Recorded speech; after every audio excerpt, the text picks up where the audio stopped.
নানু চলে যাওয়ার পরও আদরটা কিন্তু একই রকমই আছে। আসসালামু আলাইকুম, welcome back to my daily blog. এই ভিডিওটা কিন্তু অনেক আগে, শুরুতেই দেখাচ্ছি হচ্ছে পিঠা। এটা হচ্ছে হাতে বানানো পিঠা।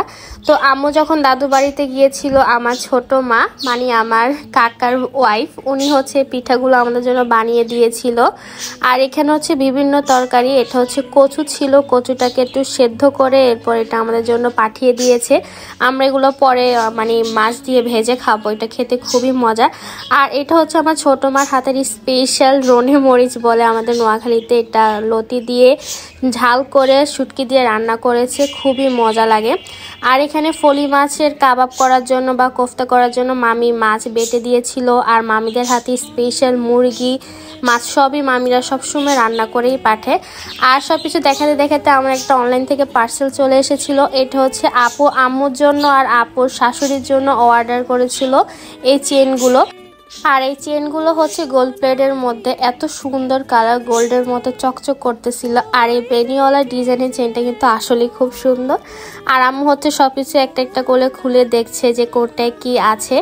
আর এরকম রান্না কিন্তু মামিরা, আমার ছোট মা সবাই করে দেয়, যাতে আম্মু বাসায় আসার পর ওনার রান্না করতে না হয় 1-2 দিন।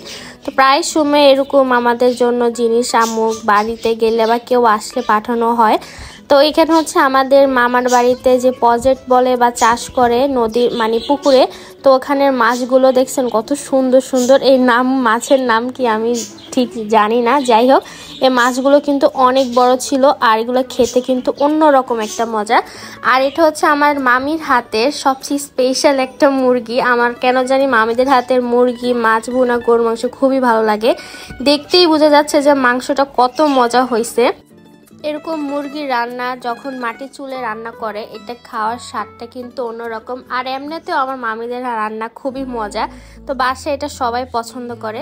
তো বিকালবেলা চলে গেলাম ছাদে দেখতে যে এত সুন্দর রংধনু উঠেছিল, কিন্তু মেঘের কারণে খুবই হালকা দেখা যাচ্ছিল। আর এই সাইডের আকাশটা এত সুন্দর যা বলার বাইরে। ওই দিন আকাশটা খুবই সুন্দর, বৃষ্টি প্লাস রোদ ছিল, যার কারণে রংধনু উঠেছে, যার জন্য আমরা ছাদে গিয়ে একটু ঘুরে এসেছিলাম। শুরুতেই বলেছিলাম ভিডিওটা কিন্তু অনেক পুরানো, সময়ের কারণে আপলোড দিতে পারিনি। তো এভাবে সুন্দর ওয়েদারটা দেখতে দেখতে আমার বিকেল বেলাটা কেটে যায় ছাদের মধ্যেই।